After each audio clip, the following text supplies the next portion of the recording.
레위기 11장입니다. 1절 8절 11장에 나오는 자연계는 지상의 육상, 지표면으로 세분되어서 4종 구분되어 있습니다. 공중, 지상, 지표면, 그리고 수중. 이러한 4종 배치는 레위기 11장 문학기법과도 일치해 있습니다. 자연계 4종 구분 외에도 11장에서는 의도적으로 4배수 숫자가 사용됩니다. 네 종류의 경계선 동물 4절로 7절이죠. 20종류의 금지된 조류 13, 19절입니다. 네 종류의 허용된 곤충 20, 22절입니다. 8종류의 기는 것 29, 30절입니다. 각 영역별로 정한 것과 부정한 것을 판결하는 신체 특징 표준이 주어지지만 그것이 아니라면 금지되거나 허용된 짐승 목록이 나열됩니다. 육상 동물은 갈라진 굽, 새김질이 표준이고 수중 동물은 지느러미와 비늘이 표준입니다. 공중 동물은 표준이 주어지지 않고 20가지 새 종류가 나열되죠. 마지막으로 지표면과 관련해서 육상이든 수중이든 표면에서 기는 모든 것이 금지됩니다. 육상 동물들의 두 표준인 갈라진 굽과 새김질 중 하나만 지닌 네 동물이 나열됩니다. 낙타, 토끼, 돼지는 올바른 히브리어 번역이지만 사바는 오소리나 너구리로 추정할 뿐 어떤 동물인지 정확하진 않습니다. 현대 동물학적 관점에서 토끼는 되새김질을 하는 반추동물로 구분되지 않으나 고대인들의 눈에는 토끼가 먹이 활동을 하는 잎놀림이 새김질을 하는 것으로 간주되었을 것입니다. 고대 이스라엘의 역사, 문화, 지리적 한계와 지식의 한계 내에서 율법이 주어졌음을 인식해야 합니다. 이 네 가지 동물은 이스라엘 자연 환경에서 표준의 경계선상에 놓인 동물들로 특히 유의해야 했을 것입니다. 어떤 학자는 경계선상에 있는 동물들이 특별히 부정한 것처럼 금지된 것 같이 이스라엘에게는 이방과의 혼합을 일으키는 결혼이 금지된다고 설명합니다. 따라서 이방인보다 더 위험한 사람들은 혼합 혈통을 지닌 사마리아인들이다 하는 추론이 나오는 것이죠. 마지막에 거론된 돼지는 이스라엘 역사 속에서 대표적인 부정한 동물로 신약에서도 그것은 개와 더불어 가장 더럽게 여겨졌습니다. 9절로 12절입니다. 수중 동물들 중에 지느러미와 비늘이 있는 것만 허용됩니다. 이것들이 없는 모든 수중 동물이 금지되죠. 물고기 종류에서는 둘 중 하나만 없어도 금지되는 것이 분명합니다. 그러나 그것은 비늘에만 적용된다고 봐야 합니다. 비늘이 없는 물고기는 있죠. 장어, 상어, 복 같은 것이요. 지느러미가 없는 물고기는 존재하지 않기 때문입니다. 그 외 수중 생물들은 지느러미와 비늘이 전혀 없는 해삼, 멍게, 낙지, 조개와 같은 종류들로서 모두 바닥에서 기는 것들입니다.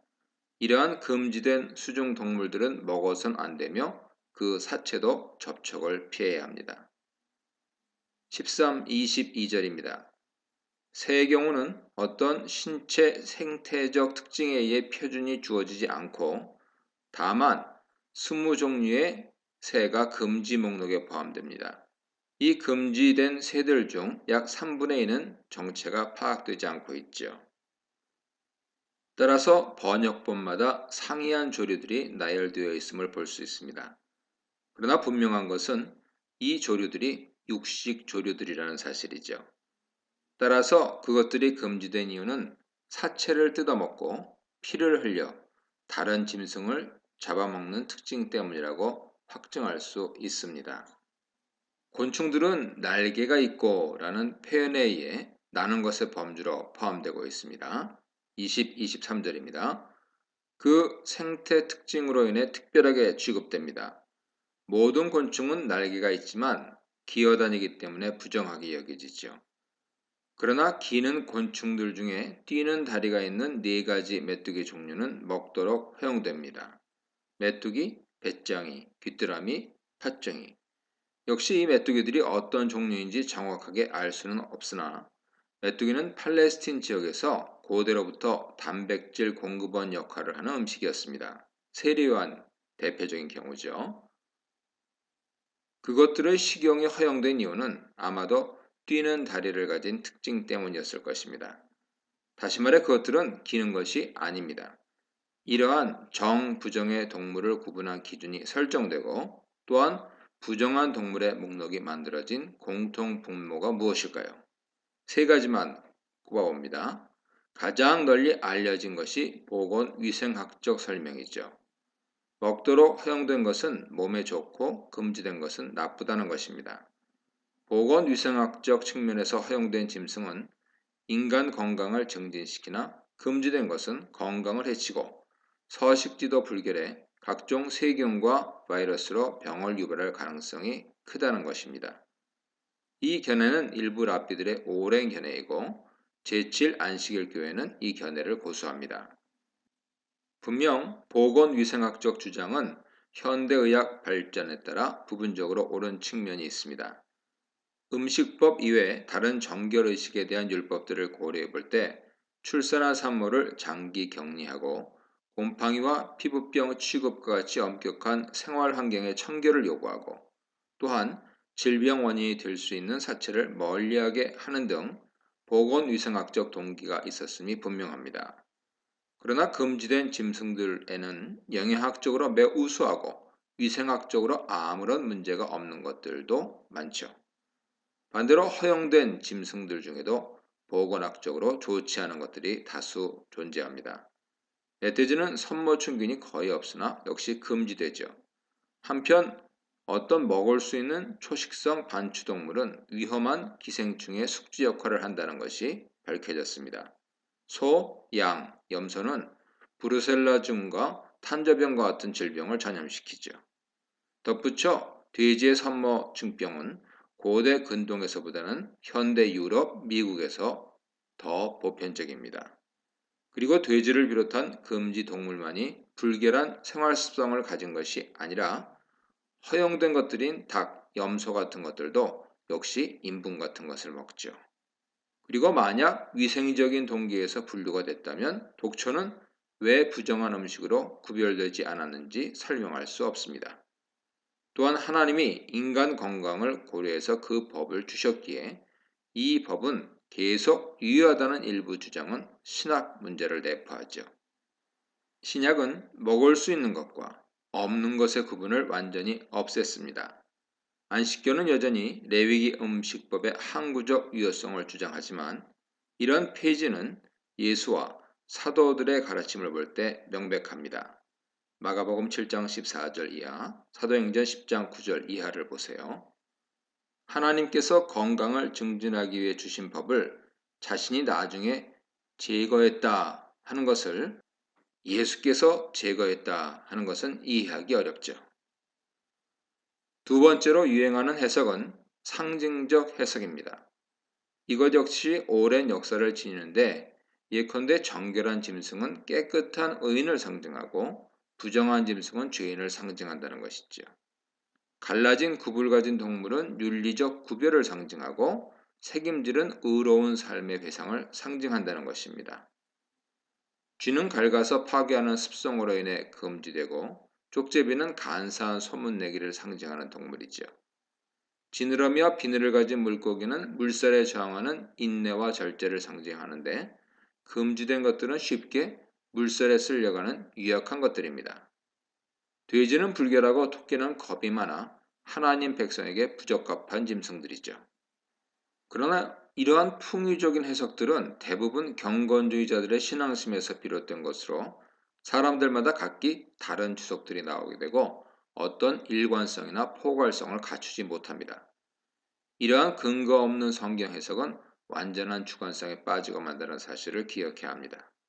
예를 들어 흔하게 한국 교회에서 사용되는 갈라진 굽과 색임질에 대한 풍유적 해석에 따르면 갈라진 굽은 신약과 구약의 말씀을 상징하고 책임질은 말씀 묵상을 상징합니다. 그러나 다른 풍의적 해석에 의하면 갈라진 굽은 선과 악을 상징하고 책임질은 선악 분별을 상징합니다. 둘 중 어느 것이 옳은 것입니까? 결국 이러한 풍의적 해석들은 주관성을 피할 수 없습니다. 우리는 대부분의 이단들이 소위 신령한 비유풀이로 대표되는 최고의 풍요 상징적 해석자들임을 기억해야 할 것입니다. 그 외 해석들은 다음 본문에서 다룹니다. 이 문단에서는 정함과 부정함의 구분, 예수, 정함과 부정함의 기준에 대해 묵상해 보시기 바랍니다. 24, 28절입니다. 레위기 11장은 먹는 것이 금지된 부정한 짐승만 다루지 않고 사체 접촉에 대한 지침도 전하고 있습니다. 이런 것은 너희를 부정하게 하나니에서 이런 것은 바로 직전에 언급한 기는 것들인지 아니면 이어지는 짐승의 사체 목록을 말하는 것인지 의견이 양분됩니다. 아마도 24절부터 사체 접촉 문제를 다루고 있고 따라서 문맥 흐름상 뒤따르는 여러 범주 사체들의 접촉을 규정하는 총괄 진술로 보는 것이 자연스럽습니다. 큰 원칙은 이것입니다. 짐승 사체를 단순히 접촉하면 전혀까지 부정하고 더 심하게 접촉이 발생하는 사체 운반의 경우 전혀까지 기다린 뒤 옷을 빨아야 합니다. 이 원칙이 세부적으로 적용됩니다. 우선 굽이 갈라졌으나 쪽발로 완전히 갈라진 굽을 지니지 않은 짐승, 예컨대 말이나 나귀, 노새 같은 거죠. 또는 색임질을 하지 않는 짐승 사체는 모두 부정하며 접촉할 경우 부정을 탑니다. 이것이 단순 접촉일 경우 저녁까지 기다리면 되지만 사체 운반과 같은 심한 접촉일 경우 저녁까지 기다렸다가 옷을 빨아야 정결을 회복합니다. 여기서 저녁까지 부정하다 하는 말에 그 부정을 탄 사람이 목욕을 해야 한다는 것이 암시되어 있습니다. 따라서 심한 접촉의 경우 목욕만 하는 것이 아니라 옷까지 빨아야 한다는 의미로 이해되죠. 그 원칙은 네발 짐승 중 발바닥으로 다니는 짐승 경우도 마찬가지입니다. 예컨대 개나 고양이 같은 짐승이죠. 이때 목욕을 하고 또한 옷을 빨고 나서 저녁까지 기다린 것이 아니라 저녁까지 부정한 상태가 유지되다가 비로소 목욕을 하고 옷을 빤 뒤 정결된 상태로 복귀되는 것으로 보아야 합니다. 29, 38절입니다. 아마도 당시 이스라엘 자연 환경 속에서 가장 쉽게 접했던 8가지 기는 습성을 가진 짐승과 6가지 도마뱀 종류가 나열됩니다. 이것들의 사체도 부정을 유발하며 접촉할 경우 저녁까지 부정해집니다. 만일 어떤 물건에 그 사체가 떨어지면 이 경우 그것을 즉각 물에 담아 저녁까지 기다려야 하죠. 저녁이 지나면 비로소 정결해집니다. 이런 물건들은 흡수력이 없는 나무 그릇이나 의복, 가죽과 같은 것들입니다. 그러나 진흙으로 만든 물건들, 예컨대 질그릇이나 화덕 혹은 화로와 같은 물건들은 재료가 흡수력을 가지고 있기 때문에 부정한 것들이 접촉하면 물에 담그는 것이 아니라 즉각 깨뜨려야 했습니다. 그런 용기에 어떤 음식이 담기든 부정을 타고 거기에 담긴 물이나 술과 같은 액체들도 마찬가지로 더럽혀집니다. 물이 계속 솟는 샘물이나 아마도 물이 순환되고 있는 웅덩이는 짐승의 사체가 담겨도 더러워지지 않습니다. 그러나 그 안에 담긴 사체를 접촉하는 것은 무엇이든 부정을 탑니다. 짐승 사체가 어떤 종자에 떨어질 때는 아무 문제가 없는데 종자에 물이 묻어 있는 상태로 사체가 접촉하게 되면 더럽혀집니다. 틀림없이 물을 매개로 그것이 오염된다는 관념이 작용하고 있는 것으로 보이죠. 39, 44절입니다. 먹을 수 있는 가축이라 해도 그것이 여러 가지 이유로 자연사를 하면 그 사체를 만져서는 안 됩니다. 만일 그것과 접촉하면 마찬가지로 저녁까지 부정을 타고 아마도 목욕을 한 뒤 정결을 회복할 것입니다. 하지만 만일 그것을 먹거나 사체를 운반했을 경우에는 목욕에 더하여 옷을 빨아야 했습니다. 여기서 자연사한 가축의 사체를 먹는 것과 운반하는 접촉이 동일한 활동이라는 것이 나타나죠. 그렇다면 비상 상황에서는 그런 가축을 먹고 단순히 저녁까지 부정한 상태로 있는 것을 각오했을 것으로 추론됩니다. 하지만 개나 돼지와 같은 부정한 짐승을 먹는 경우 어떤 처벌이 내려지는지 레위기 11장뿐 아니라 율법은 침묵하고 있습니다. 그것은 당연히 매우 중대한 범죄 행위였고 따라서 사형이나 제명 같은 중벌에 처해지기 때문일 것입니다. 마지막으로 땅에 기는 모든 짐승, 곧 배로 밀고 다니는 뱀이나 네 발 달린 도마뱀 종류들 또는 땅속을 드나드는 두더지나 쥐와 같이 배가 지면에 접촉되는 것들, 그리고 발을 여러 가진 짐승들, 곧 지네와 같은 다종류 곤충들을 절대 먹지 말 것을 경고합니다. 이런 모든 것들의 공통점은 배가 지표면을 쓸고 다닌다는 것이죠. 이것이 무슨 의미를 내포하는지는 이어지는 설명에서 참고하시기 바랍니다. 45, 47절입니다. 레위기 11장 결론은 내가 거룩하니 너희도 거룩할지어다로 함축됩니다. 이것은 11장만이 아닌 레위기 11장에서 15장의 정결법 전체를 관통하는 목표, 주제, 슬로건입니다. 이스라엘 백성은 이집트 땅에서 구출된 백성이지요. 그들은 시내산에서 언약을 통해 하나님의 선택된 언약 백성 신분을 갖게 되었습니다. 하나님 요구는 분명합니다. 내가 거룩하니 너희도 거룩하라. 어떻게 거룩할 것입니까? 모든 이방 민족들로부터 구별된 삶을 통해서죠. 어떻게 구별될 것입니까? 하나님께서 정하신 먹을 수 있는 정결한 짐승만 먹고 금지된 짐승은 먹지 않는 매일 식생활을 통해서죠. 나아가 이 거룩의 목표는 나머지 12장에서 15장에서 요청되는 확장된 정결한 삶을 통해 구현됩니다. 음식법의 기원에 대한 여러 이론 가운데서 주목할 이론이 있습니다. 거룩이 완전성 개념을 내포하는데 흠의 문제를 여기에 끌어오면서 그것이 음식법에 반영되어 있다고 주장합니다. 자연은 세 영역, 즉 공중, 지상, 수중으로 구분되는데 각 영역 동물마다 고유한 두 가지 특징이 주어졌습니다. 그것은 각자 영역에 맞는 적합한 신체 구조와 이동 방식이죠. 지상은 굽이 갈라짐, 색임질이 표준이고 수중은 비늘과 지느러미입니다. 이 기준들 가운데 하나라도 없는 것은 흠이 있는 것이죠. 공중은 표준이 주어지지 않았으나 그 특징이 수중으로 다이빙을 하고 수영을 하며 땅 위를 짐승처럼 걷는 등 공중과 지상의 두 영역을 넘나드는 이동 방식으로 영역의 경계를 깨뜨리는 것들입니다. 또한 이 기준에 따라 기는 것은 모두 통틀어서 배제됩니다. 그것들은 공중에도 지상에도 수중에도 속하지 않는 변칙 짐승들이죠.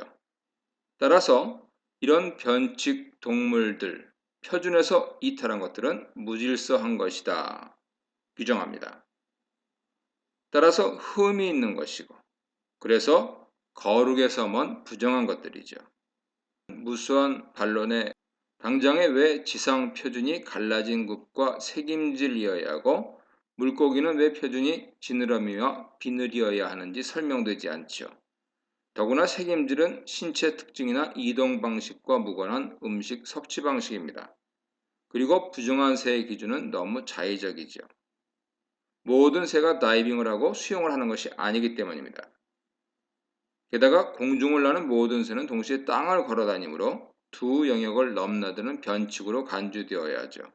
새 기준은 일관성이 없는데 중요한 것은 거룩의 완전성 개념입니다. 놀라운 발견이죠.